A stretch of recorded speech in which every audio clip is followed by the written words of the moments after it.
পিতা যেতিয়া প্ৰভু কৃষ্ণই ভকত বুলি শব্দটো উচ্চাৰণ কৰিছিল আৰু তেতিয়াই তোমাৰ কথা মোৰ মনলৈ আহিছিল কিয় জানানে পিতা কিয় তুমি প্ৰভুৰ নাভি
ভকত হবই লাগিব ভকত হবই লাগিব হয় হয় হয় ও তাৰপিছত নাৰদ মুনি ও কন্যাখনলৈ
प्रभु कृष्ण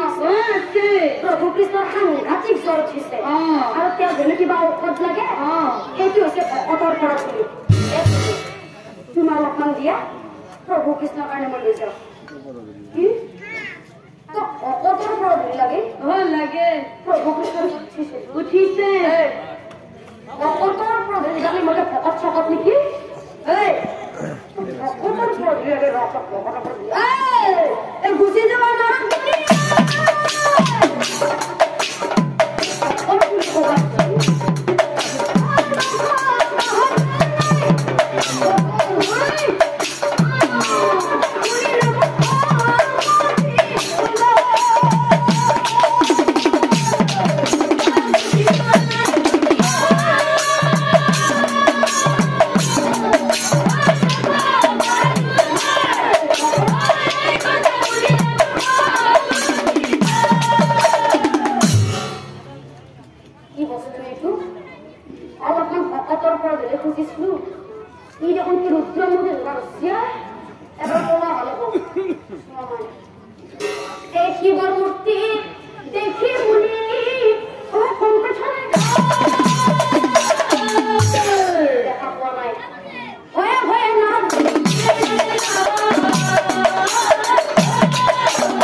प्रभु कृष्ण उठिसे प्रभु তুমি অহাৰ আগত প্ৰভু কৃষ্ণক এবাৰ সুধিছিলানে যে প্ৰভু ভকত মানে কি আৰু পৃথিৱীত ভকত সোধা নহল এতিয়া তুমি ভকত মানে কি জানানে প্ৰভু নাজানো শুনা হয় প্ৰভু নজনাটো ডাঙৰ কথা নহয় কিন্তু জানিবলৈ ইচ্ছা নকৰাটোহে বৰ লাজৰ কথা এই যে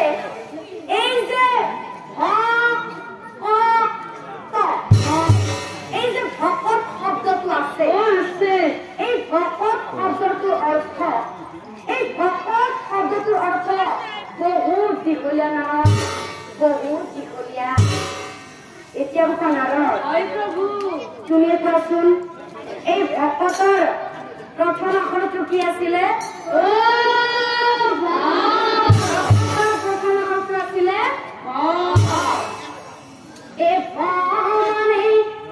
ভগৱন্ত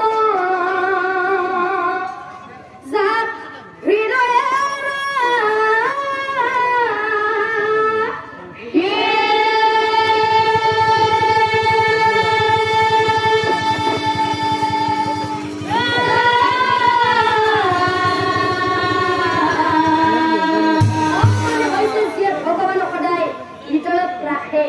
আৰু মাজৰ আখৰটো কি আছিলে বোপা মাজৰ আখৰটো আছিলে মানে হৈছে যিজন ব্যক্তিয়ে মায়ামোহৰ সংসাৰত পৰিও কেতিয়াও প্ৰভু কৃষ্ণক ভকতি কৰিব নেৰে অৰ্থাৎ বিপদে আপদে সুখে দুখে কেৱল প্ৰভু কৃষ্ণক ভকতি কৰি যায় সেইকাৰণে কোৱা হৈছে মানে মায়াবিহীন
বুলি নিদিলে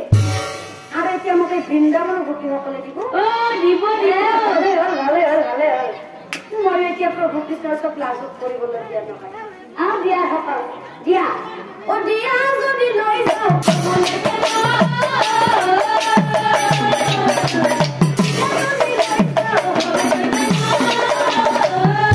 তাৰ পিছত গোপী খবি নিজৰ ভৰি ঘূৰাবে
এতিয়া